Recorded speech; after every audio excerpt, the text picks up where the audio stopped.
जैसा कर्म करोगे वैसा ही फल प्राप्त होगा। ये कहावत हम सबने बहुत बार अपने जीवन में सुनी होगी, लेकिन क्या सच में आप दिल से मानते हैं कि अच्छे कर्मों का फल अच्छा ही होता है? अंदर से कोई स्पष्ट उत्तर नहीं आ रहा होगा, क्योंकि हम अपने आसपास ऐसे बहुत से लोगों को देखते हैं जो जीवन भर अच्छे कर्म करते रहते हैं, लेकिन इसके बावजूद उन्हें अच्छे फल प्राप्त नहीं हो पाते। एक नौजवान कड़ी मेहनत करता है किसी परीक्षा में पास होने के लिए, लेकिन उस परीक्षा के परिणाम में उसे निराशा ही हाथ लगती है। तो इससे तो यही सिद्ध होता है कि जिन महापुरुषों ने ऐसा कहा है कि अच्छे कर्मों का फल अच्छा ही होता है, या तो वो महापुरुष गलत थे या फिर हम कर्मों का लेखा जोखा समझ ही नहीं पाते। पर चिंता मत करिए, क्योंकि आज की कहानी सुनने के बाद कर्मों के बारे में आपकी सोच, आपकी दृष्टि एकदम स्पष्ट हो जाएगी। कहानी को आखिर तक जरूर सुने, तभी आप अच्छी तरह समझ पाओगे। पुराने समय की बात है। किसी गांव में राकेश और भोला नाम के दो भाई रहते थे। पूरा गांव जानता था कि वो कहने को भाई थे, लेकिन भाई जैसा प्रेम उन दोनों में नहीं था। राकेश बड़ा था और भोला से वो बहुत तेज और चालाक था। उसने भोला के हिस्से में आने वाली खेती बाड़ी की जमीन भी खुद हड़प ली थी। इसीलिए भोला के परिवार को बड़े ही कष्ट के दिन झेलने पड़ रहे थे। भोला की पत्नी अक्सर बीमार रहा करती थी और उसके पास उसके इलाज तक के पैसे नहीं थे। लेकिन अपने भाई से विपरीत भोला बड़े ही शीतल स्वभाव का इंसान था। वो कभी किसी के साथ बुरा नहीं करता था, लेकिन उसके मन में अक्सर ये सवाल उठा करता था कि मैं किसी का बुरा नहीं करता, किसी के बारे में बुरा सोचता तक नहीं हूँ, तो मेरे साथ ऐसा क्यों होता है? क्यों मेरी पत्नी हमेशा बीमार रहती है? क्यों मेरे पास इतना भी धन नहीं है कि मैं अपना जीवन अच्छे से चला सकूं? क्यों मुझे मेरे कर्मों का फल नहीं मिलता है? और मेरा भाई इतना धूर्त है, इतना चालाक है और वो हमेशा मजे में रहता है, उसी तो कोई परेशानी नहीं है। वो सोचने लगा कि शायद बुरे कर्मों का फल अच्छा मिलता है, अच्छे कर्मों का फल अच्छा नहीं मिलता, और धीरे धीरे इस संदेह उसके मन में घर करने लग गया। उसी गांव से कुछ दूर एक सन्यासी अपनी कुटिया बनाकर रहा करता था। जब भी वो सन्यासी गांव में भिक्षा मांगने के लिए आता तो सबसे एक ही बात कहता कि जो तूने किया वो तेरे हिस्से और जो मैंने किया वो मेरे हिस्से। भोला इस बात का अर्थ कभी समझ नहीं पाया। एक दिन जब वो गहरी चिंता में डूबा हुआ था तो उसके कानों में यही शब्द पड़े कि जो तूने किया वो तेरे हिस्से और जो मैंने किया वो मेरे हिस्से। जैसे ही ये शब्द भोला के कानों में पड़े, वो गुस्से से तिलमिला उठा। उसने गुस्से में उस सन्यासी से कहा कि हे महात्मा, आप हमेशा ही की बात का रट लगाते रहते हैं जिसका कोई मतलब नहीं है। अगर आपकी बात सत्य होती तो मैं जीवन में अच्छे कर्म करते आया हूँ, तो मेरे हिस्से में तो अच्छे ही कम होने चाहिए थे, अच्छा ही फल प्राप्त होना चाहिए था, लेकिन मुझे कुछ भी अच्छा फल प्राप्त नहीं हुआ। मेरी पत्नी हमेशा बीमार रहती है, खाने तक के पैसे नहीं होते हमारे पास। सन्यासी ने बड़े ही शांत स्वर में कहा कि ऐसा प्रतीत होता है बेटा की परिस्थितियों से तुम हार मान चुके हो। कठिन परिस्थितियों ने तुम्हारी सोच पर गहरा असर डाला है। बुरे समय में तुम्हारी सोच भी बदल कर रख दी है। तुम्हें काम करना, आज संध्या समय कुछ फल लेकर मेरे आश्रम में आना, फिर मैं तुम्हारे सारे सवालों के जवाब दूंगा। और ये कहकर वो सन्यासी अपना भिक्षा पात्र लेकर अगले घर की तरफ निकल जाता है। संध्या समय भोला ने कुछ फल खरीदे और गांव से दूर उस सन्यासी की कुटिया की तरफ निकल पड़ा। जैसे जैसे वो रास्ते पर आगे बढ़ रहा था, उसे अथाह शांति का अनुभव हो रहा था। क्योंकि रास्ता गांव से दूर था, इसीलिए उसमें कोई हलचल नहीं थी। बस रास्ते में जगह जगह कुछ लंगूर और बंदर दिखाई दे रहे थे। भोला के मन में आया कि वो कुछ पल उन बंदरों और उन लंगूरों को खिला दें, लेकिन फिर उसने सोचा कि अगर मैं फल लेकर सन्यासी के पास नहीं गया तो मेरे सवालों के जवाब मुझे नहीं मिलेंगे। इसीलिए बंदरों से वो फल बचाता हुआ उस सन्यासी की कुटिया तक पहुंचा। जैसे ही भोला उस कुटिया में पहुंचा, वैसे ही सन्यासी बोल पड़ा, अगर मन में था तो ये फल खिला क्यों नहीं दिया बंदरों को? ये सुनकर भोला आश्चर्यचकित रह गया। सन्यासी को कैसे पता चला कि उसके मन में बंदरों को फल खिलाने की इच्छा उठी थी? उसने पूछा कि महात्मा, आपको कैसे पता कि मैं बंदरों को फल खिलाना चाहता था?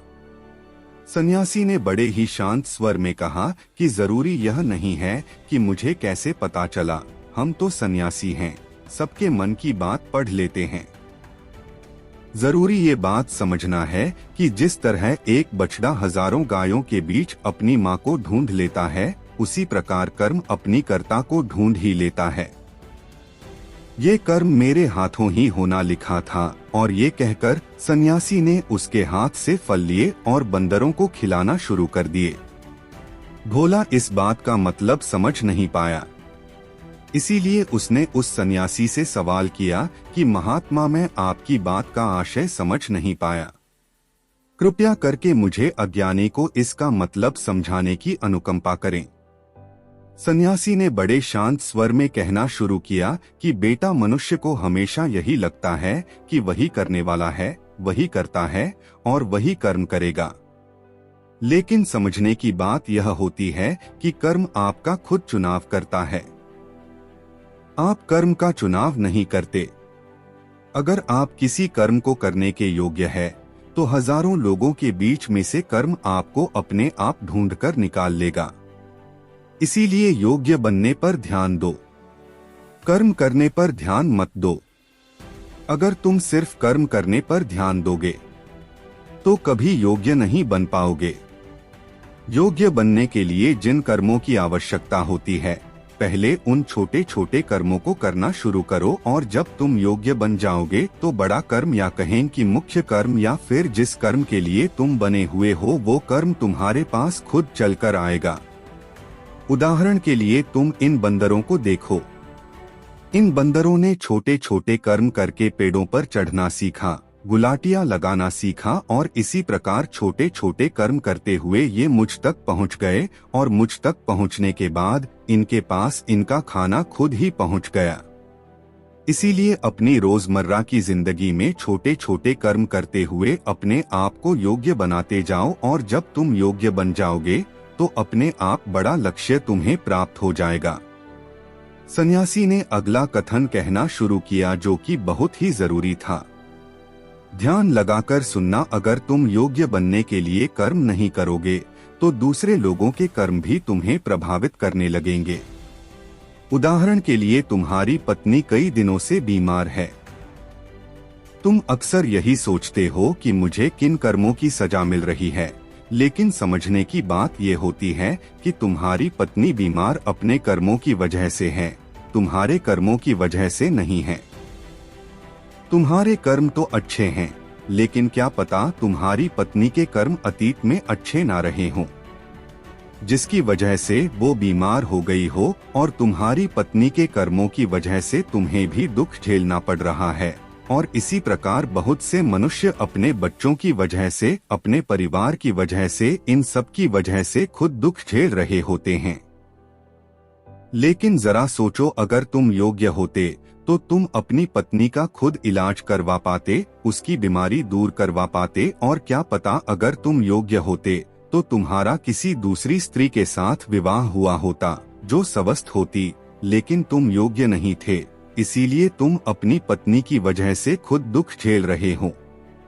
अगर तुम योग्य बन जाओगे तो दूसरे लोगों के कर्म तुम्हें प्रभावित नहीं कर पाएंगे। सन्यासी ने भोला को चेतावनी देते हुए कहा कि याद रखना, भोला, आपको वो नहीं मिलता जो आप चाहते हो, बल्कि वो मिलता है जिसके आप योग्य हो। इसीलिए अपनी योग्यता को बढ़ाने पर काम करो, उसके लिए कर्म करो, कर्म का फल पाने के लिए कभी कर्म मत करो। भोला ने सन्यासी से हाथ जोड़कर एक सवाल पूछा कि महात्मा, मुझे यह बताने की अनुकंपा करें कि मैं अपनी योग्यता किस प्रकार बढ़ा सकता हूँ ताकि मेरा मुख्य कर्म मुझको खुद ढूंढ सके। सन्यासी ने बड़े ही शांत स्वर में कहना शुरू किया कि बेटा, इसके लिए बड़े ही सरल सरल उपाय होते हैं। सबसे पहला उपाय है कर्म करके भूलते जाओ। तुम जो भी कर्म कर रहे हो, अपने योग्य बनने के लिए उस कर्म को करने के बाद भूल जाओ। ये मत सोचो कि उससे तुम्हें क्या प्राप्त हुआ। इसीलिए कहा जाता है कि कर्म करो, फल की चिंता मत करो। अगर तुम फल की चिंता करोगे तो वास्तविकता में तुम कर्म कर ही नहीं रहे होंगे। अक्सर मनुष्य की पीड़ा का ये एक बहुत बड़ा कारण होता है। वो सोचता है कि मैं कर्म तो अच्छे कर रहा हूँ लेकिन मुझे फल प्राप्त नहीं हो रहे, और यही पीड़ा उसके मन को ठेस पहुँचाती रहती है, उसको अपने लक्ष्य से भटकती रहती है। किसी कर्म को करने के बाद अपना आकलन जरूर करें, लेकिन फल की चिंता ना करें। भोला ने सन्यासी से सवाल किया कि महात्मा, हम अपना आकलन कैसे कर सकते हैं? सन्यासी ने उत्तर दिया कि बेटा, जब भी तुम कोई काम पूरा करते हो तो काम पूरा करने के बाद खुद से ये सवाल पूछो कि क्या इस काम को करते समय तुम्हारा ध्यान इसी काम पर टिका हुआ था? ये तुम्हारा ध्यान कहीं और भटक रहा था? इस तरह तुम खुद का आकलन कर पाओगे कि तुम कितने ध्यान के साथ उस काम को कर रहे थे, और जितने ध्यान से तुम किसी कर्म को करोगे उतनी ही तुम्हारी योग्यता बढ़ती जाएगी। और अगर तुम यूं ही बस पूरा करने के लिए किसी कर्म को करते रहोगे तो उस कर्म से तुम कभी भी योग्य नहीं बन पाओगे। वो कर्म तो पूरा हो जाएगा लेकिन उसका फल तुम्हें प्राप्त नहीं होगा। इसीलिए अपना आकलन इस प्रकार करो कि तुम्हारा ध्यान वहाँ पर टिका हुआ था या नहीं था, या तुम्हारे विचार तुम्हें कहीं भटका ले गए थे, और कोशिश करो कि तुम्हारे विचार अगली बार जब तुम ये कर्म करो तो उसी कर्म पर टिके रहे, इधर उधर दूसरी बातों में भटके ना।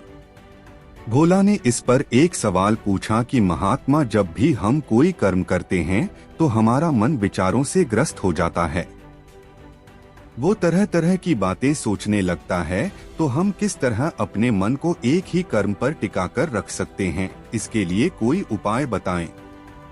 सन्यासी ने इसका उत्तर देते हुए कहना शुरू किया कि बेटा, जब भी तुम किसी कर्म को करते समय अपना पूरा भाव उसमें डाल देते हो तो तुम्हारे विचार उसी कर्म पर केंद्रित रह सकते हैं। पूरे निष्ठा, प्रेम और सद्भाव के साथ किया गया कर्म तुम्हारे विचारों को इधर उधर नहीं भटकने देता। विचार तभी तुम्हें दूसरी दिशाओं में बहा कर ले जाते हैं जब तुम उस कर्म को पूरी निष्ठा के साथ नहीं करते, उसमें पूरा प्रेम नहीं डालते, उसमें पूरा भाव नहीं दिखाते। जब ये तीनों चीजें तुम उस कर्म में डाल देते हो तो स्वाभाविक रूप से तुम पूरी तरह उस कर्म में सम्मिलित हो जाते हो और तुम्हारा मन और मस्तिष्क एक ही जगह पर टिका रहता है। सन्यासी ने अपनी बात खत्म करते हुए कहा कि अगर कोई इंसान, कोई मनुष्य इन उपायों का सही तरीके से इस्तेमाल करता है, उनका पालन करता है, तो वो किसी भी कर्म के लिए अपने आप को योग्य बना सकता है। और एक बार अगर वो योग्य बन जाता है तो उसी बछड़े की भांति उसका कर्म उसे अपने आप ढूंढ लेता है।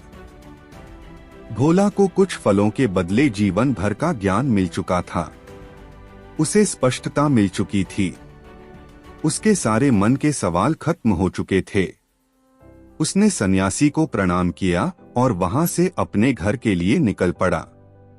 रात हो चुकी थी और रास्ते पर अंधेरा छाया हुआ था। वो इन बातों के बारे में विचार करता हुआ अपने घर की तरफ निकल पड़ता है। तो दोस्तों, आपको आज की कहानी कैसी लगी? अपनी राय हमें कमेंट में जरूर बताएं। अगर आपको यह पसंद आया तो इस वीडियो को अपने दोस्तों के साथ शेयर जरूर करें। धन्यवाद।